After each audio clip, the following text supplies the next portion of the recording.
for the World Series.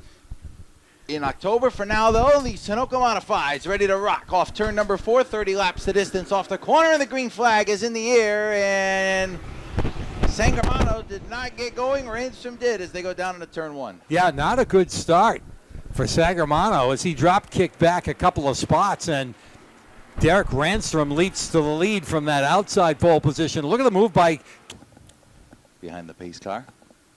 Very slow pace. And a very late night. On a Wednesday, they come off turn number 4. Field doubled up. Again, Pete Sangermano does not get going on the start. Randstrom gets the jump once again. And look at Keith Rocco giving a push to Danny Cates so that they could clear the 47, and they do now. Let's watch Rocco in that 0-9 down the backstretch. He'll take the dive to the inside, drive in hard, trying to clear the 2. Little intimidation there.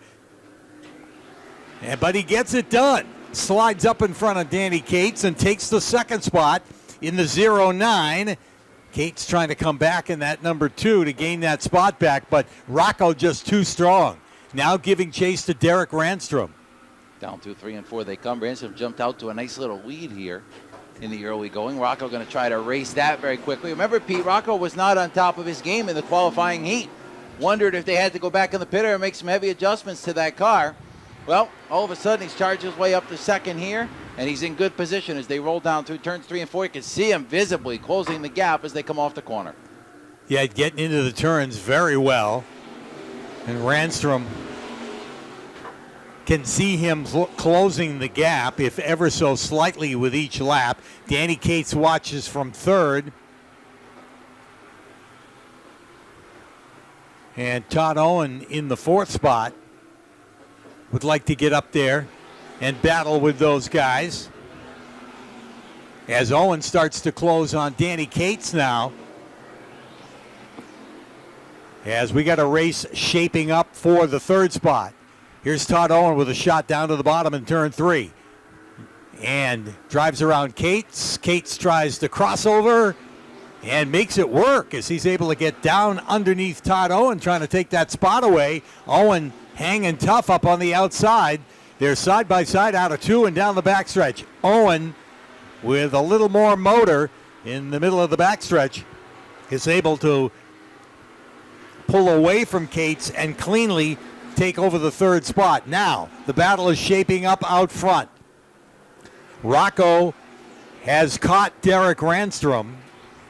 Question is, when will he make that patented move? The dive bomb down underneath. Well, Randstrom will lead that lap number 7. He's in good position for it right now as the top 2 have really pulled away. Todd Owen sitting in the 3rd spot trying to close the gap in as they come off of turn number 2, but he's got a ways to go. We'll take a look, like we always like to do, Pete, at the lap times and see if he's closing the gap, but it also looks like Todd Owen starting to close in on these 2. Danny Cates sideways off of turn number 4. That machine loose off the corners. Keith Rocco in the tire tracks of Derek Randstrom. Randstrom holding his ground, running his race, but Rocco right there on the back bumper, ready to pounce at any moment. Here comes Rocco with a head of steam down the backstretch. This time he'll dive down in turn 3, try to come up. Randstrom hangs tough on the outside and gets back around Rocco, so it did not work that time. Down into 1 and 2 they go one more time, back off the second corner. Todd Owen loving what he sees out in front of him as he's going to try to close in on these 2 as they race for the win down into 3 and 4. Pete, long way to go. We're only on lap 10. It'll be 11 this time by, but Rocco continues to hound the back bumper of that number 35. Yeah, and Todd Owen's coming. He's starting to close that gap a little bit too as those 2 guys tussle for the lead. Owen would like to get up there and make it a 3-car battle for the front. Derek Randstrom hooked up tonight, holding off the charging Keith Rocco. Here's Rocco with a peek down underneath. He's going to try it again. This time he clears Randstrom. Randstrom's going to try and cross over, but can't get it done. Rocco made the move before they get to the lap traffic. Eric Leclerc going a lap down. And Rocco was able to get around Derek Ranstrom and take the lead. Owen again continues to close in on those guys, and all by himself in a wide open third place is the number 2 of Danny Cates. Tell you what, Pete, Todd Owen is closed in, but I'm not sure he's got enough to close in on their 2 leaders enough here as they close in on the halfway point. That time by Rocco at 20.00.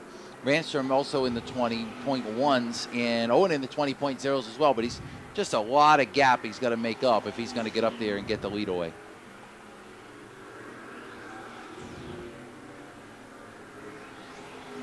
Well, yeah, and how much is he going to use it up getting there if he's going to try and get up there and contend for the lead? Rocco now has moved into a comfortable lead, 4 car lengths over the 35 of Derek Ranstrom, and then another 4 back to the 81 of Todd Owen.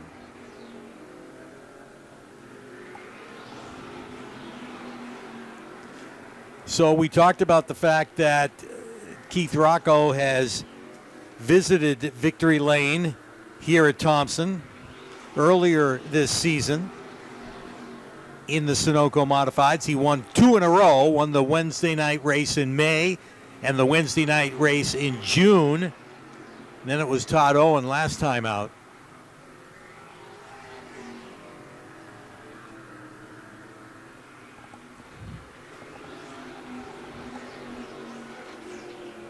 So Rocco looking for number 3 on the season. Well, he's in good position. And he's opened that lead even more, now up to about 6 or 7 car lengths over Derek Ranstrom. Ranstrom's about to feel the heat from Todd Owen with 10 laps to go this time. 10 to go. Yeah, and I'm sure Todd Owen's not going to waste much time trying to get around Ranstrom if he wants any sight at catching Rocco as they come off of turn number 2. But as it stands right now, Pete, I really think he's going to need the assistance of a caution flag if he's going to drive up there and take it away. Yeah, Owen continues to close on Ranstrom. He's got it down to a length and a half.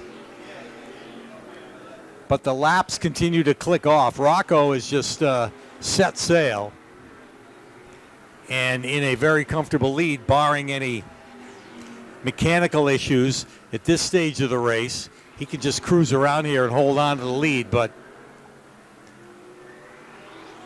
Owen is basically there, practically on the back bumper of Derek Ranstrom. Yeah, Ranstrom a little bit loose off of turn number 4. The last time by, it's allowed Owen to just close right up as they come off of turn number 4. This time he's again right on the back bumper. But getting there is one thing. Making the pass is a whole other thing. He's not quite close enough yet to try the move as they come off of turn number 2. Yeah, he's got to wait for Derek Ranstrom to have a little misstep, a mistake, or get loose in order to get the nose under there. It's not like he's waiting to get it done.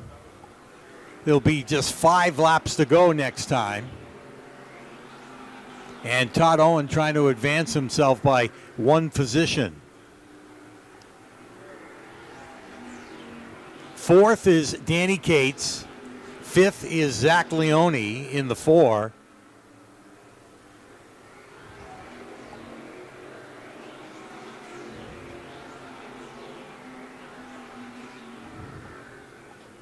Here comes Owen with a peek down underneath Derek Ranstrom. Won't try it that time. Ranstrom hanging it out, a little loose out of turn 4. Going to get around the lap car of Leclerc again as they race down the backstretch.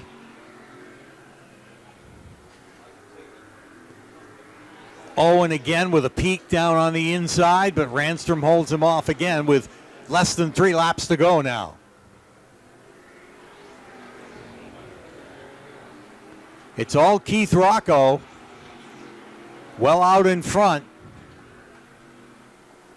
And he'll see 2 laps to go this time by. Owen again putting the pressure on Ranstrom.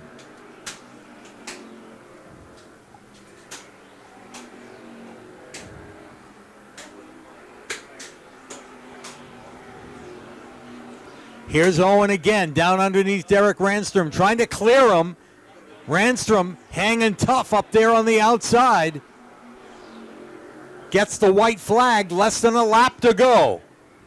Side-by-side battle for second. Ranstrom with the advantage out of 2, and they just touch. They rub wheels out of 2, and Owen's going to make another run at it. He takes a dive to the inside. Rocco wins it. Here's the race for second. Ranstrom holds on. Owen will be third. Fourth will go to the 2 of Danny Cates. Fifth to the 76 of Garmalo. And then the 4. Derek there, pretty much clear sailing. Going to be happy to get back to victory lane with these guys. Yeah, these guys gave me a great car tonight. I got to thank Mike and Karen Beebe, MJ. They couldn't make it tonight, but without them, we wouldn't be here. I really appreciate everything they do for us, and Brian Norman putting his heart and soul in these things, Jake, and everybody that works on this thing. You know, it's fun to be behind the wheel of it. That's for sure.